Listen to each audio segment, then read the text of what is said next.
ఒకవేళ మీరు స్టూడెంట్స్ అయినా, ప్రొఫెషనల్స్ అయినా ఈ 5 వెబ్‌సైట్స్ ఖచ్చితంగా చెకౌట్ చేయండి. చాలా హెల్ప్ అవుతది డైలీ లైఫ్‌లో. లాస్ట్ వన్ అనేది నా ఫేవరెట్ వన్. ఫస్ట్ వన్ వచ్చేసి గామా ఏఐ. మనకెప్పుడైనా ఒక అవసరం వస్తది గదా! పీపీటీ ఎమ్మటే చేయాలి. ఇన్‌స్టంట్‌గా పీపీటీ కావాల్సిన ఏదైనా సిట్యుయేషన్ వస్తుంది గదా! సో, అలాంటి టైంలో గామా ఏఐ యూజ్ చేయండి. జస్ట్ మీకు కావాల్సిన ప్రాంప్ట్ ఇస్తే చాలు. ప్రొఫెషనల్ లెవెల్‌లో పవర్ పాయింట్ ప్రెజెంటేషన్ వస్తుంది. And with animations, perfect research కంటెంట్‌తోని వస్తుంది. And second one Otter AI. మనకెప్పుడైనా ఒక అవసరం వస్తుంది. మీటింగ్స్ మొత్తాన్ని సమ్మరైజ్ చేయడం, కంటిన్యూయస్‌గా నోట్స్ తీసుకునే బదులు ఓటర్ ఏఐ యూజ్ చేస్తే మీటింగ్ మొత్తాన్ని అనాలిసిస్ చేసి మొత్తం సమ్మరైజ్ చేసి ఇస్తుంది. Third one clouding AI.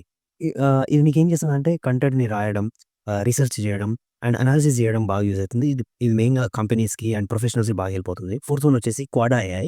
ఇది స్కూల్ పిల్లలకు బాగా యూజ్ అవుతుంది. ఒకవేళ మీకు మ్యాథ్స్ గాని, సైన్స్ గాని ఏదైనా క్వెషన్ రాకపోతే ఈ కోడ్ ఏఐలో ఇస్తే మీకు ఈజీ సొల్యూషన్స్ అనేది ఇస్తుంది. Easy solutions with easy explanations. And last one వచ్చేసి నోట్‌బుక్ ఎల్ఎల్ఎం. ఇది నా ఫేవరెట్ వెబ్‌సైట్. ఒకవేళ మీకు ఏదైనా సబ్జెక్ట్ గాని, టాపిక్ గాని అర్థం కాకపోతే జస్ట్ పీడీఎఫ్ గాని, నోట్స్ గాని, యూట్యూబ్ వీడియో గాని అప్‌లోడ్ చేయడమే.